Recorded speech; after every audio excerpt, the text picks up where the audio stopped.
2026 June మాసంలో కర్కాటక రాశి వారి యొక్క మాస ఫలితాలు. ఈ కర్కాటక రాశి వారికి జూన్ మాసంలో 50% శుభఫలితాలు, 50% ప్రతికూల ఫలితాలు అనగా మిశ్రమ ఫలితాలు రావడానికి అవకాశం ఉంది. 2026 జూన్ మాసంలో కర్కాటక రాశి వారికి మిశ్రమ ఫలితాలు వస్తున్నాయి. 50% శుభఫలితాలను, 50% ప్రతికూల ఫలితాలను మీరు అందుకునేటువంటి పరిస్థితి మీకు కనిపిస్తుంది. ప్రధానంగా ద్వితీయాధిపతి అయినటువంటి సూర్య భగవానుడు ఈ జూన్ నెల 15 వరకు లాభములో వృషభ రాశిలో సంచరించడం వల్ల అధికారుల అండదండలతో అభివృద్ధిని సాధిస్తారు.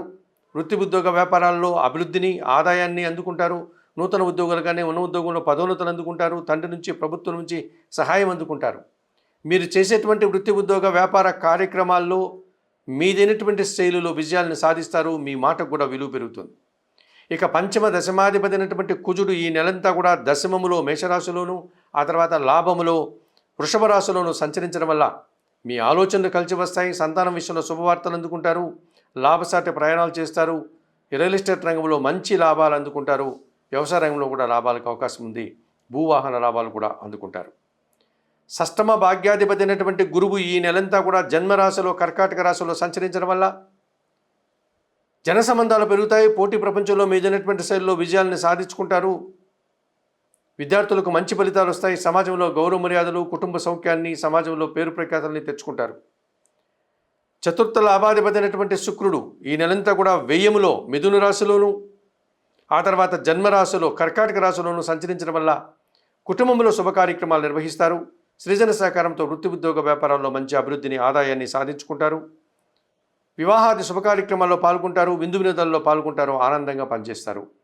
2026 జూన్ మాసానికి గాను కర్కాటక రాశి వారికి సూర్య భగవానుడు, కుజుడు, గురువు, శుక్రుడు 4 గ్రహాలు అనుకూలంగా సంచరిస్తూ 50 నుంచి 50% శుభఫలితాలు అందించే వాతావరణం ఉంది.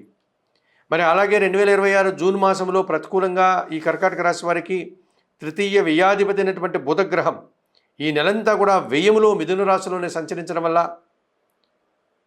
జనసహకార లోపము, వ్యాపారపరమైనటువంటి నష్టము కనిపిస్తుంది. ఆర్థిక విషయాలు కాస్త ఇబ్బందిని కలిగిస్తాయి. బ్యాంకు లావాదేవీలు కూడా వాయిదాలు పడతాయి. సొంత వ్యాపారంలో కొన్ని నష్టాలు వచ్చే వాతావరణం ఉంది. సప్తమ అష్టమాధిపతి అయినటువంటి శని భగవానుడు ఈ నెలంతా భాగ్యములో మీనరాశిలో సంచరించడం వల్ల జీవిత భాగస్వాములతో కానీ, వ్యాపార భాగస్వాములతో కానీ చిన్న చిన్న మనస్పర్ధలకు అవకాశం ఉంది. పనివారి సహకార లోపం వల్ల ఇంట బయట పని ఒత్తిడి పెరుగుతుంది. వ్యవసాయదారులకు నష్టాలు వచ్చే వాతావరణం ఉంది. అష్టమములో కుంభరాశిలో రాహువు సంచరిస్తున్నాడు.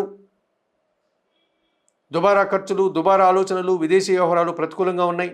మోసపూరితమైనటువంటి వ్యక్తుల వల్ల మోసపోయేటువంటి అవకాశం కూడా కనిపిస్తుంది. ద్వితీయములో సింహరాశిలో కేతు సంచారం వల్ల మీ మాటల వల్ల అపార్థాలు, కుటుంబంలో అశాంతి, మీరు ఆశించిన ఫలితాలన్నీ కూడా నిరాశని కలిగిస్తాయి. అశాంతిని కలిగించే వాతావరణం కనిపిస్తుంది. ఈ రకంగా మీకు అష్టమములో కుంభరాశిలో రాహువు, ద్వితీయములో సింహరాశిలో కేతువు కాలసర్పదోషం వల్ల మీరు అనుకున్న పనులు అనుకున్నట్లుగా పూర్తి చేయలేకపోతారు. చేసిన పనులకు తగినంత ఫలితాన్ని అందుకోలేకపోతారు. ఆశా నిరాశల మధ్య మీరు ఇబ్బంది పడేటువంటి పరిస్థితి కనిపిస్తుంది. మరి 2026 జూన్ మాసానికి గాను ఈ కర్కాటక రాశి వారు తప్పనిసరిగా అష్టమ రాహు దోషం నుంచి బయటపడడానికి, ద్వితీయ కేతు దోషం నుంచి బయటపడడానికి వాయులింగేశ్వర క్షేత్రమైనటువంటి శ్రీకాళహస్తీశ్వర ఆలయానికి వెళ్ళి అక్కడ అందుబాటులో ఉన్నటువంటి రాహుకేతు పూజలు నిర్వర్తించుకోండి. అలాగే శ్రీ కాళహస్తీశ్వర స్వామిని, అక్కడ ఉన్నటువంటి పార్వతీ అమ్మవారు, జ్ఞానప్రసన్న అమ్మవారిని దర్శించుకోండి. ఆ ఆలయంలో ఉన్నటువంటి దక్షిణామూర్తి గురుదేవులను దర్శించుకోవడం వల్ల కూడా మీరు మంచి ఫలితాలు పొందడానికి అవకాశం ఉంటుంది. ఇక భాగ్యస్థానంలో శని దోషం ఉంది కనుక శనివారం రోజు ఆంజనేయ స్వామి ఆలయానికి వెళ్ళి తమలపాకుల పూజ నిర్వహించండి. వ్యయములో బుధుడు సంచరిస్తున్నాడు. బుధవారం రోజు సీతారామచంద్రమూర్తి ఆలయానికి వెళ్ళి తులసి ఆకుల మాలను సమర్పించి అర్చనాది కార్యక్రమాలు నిర్వహించండి. ఈ రకంగా 2026 జూన్ మాసానికి గాను తప్పనిసరిగా కర్కాటక రాశి వారు మినుములను, ఉలవలను, పెసర్లను బాగా నానబెట్టి బెల్లం పొడితో కలిపి గోవులకు ఆహారంగా అందించడం వల్ల మరింతగా మంచి ఫలితాలను పొందగలుగుతారు.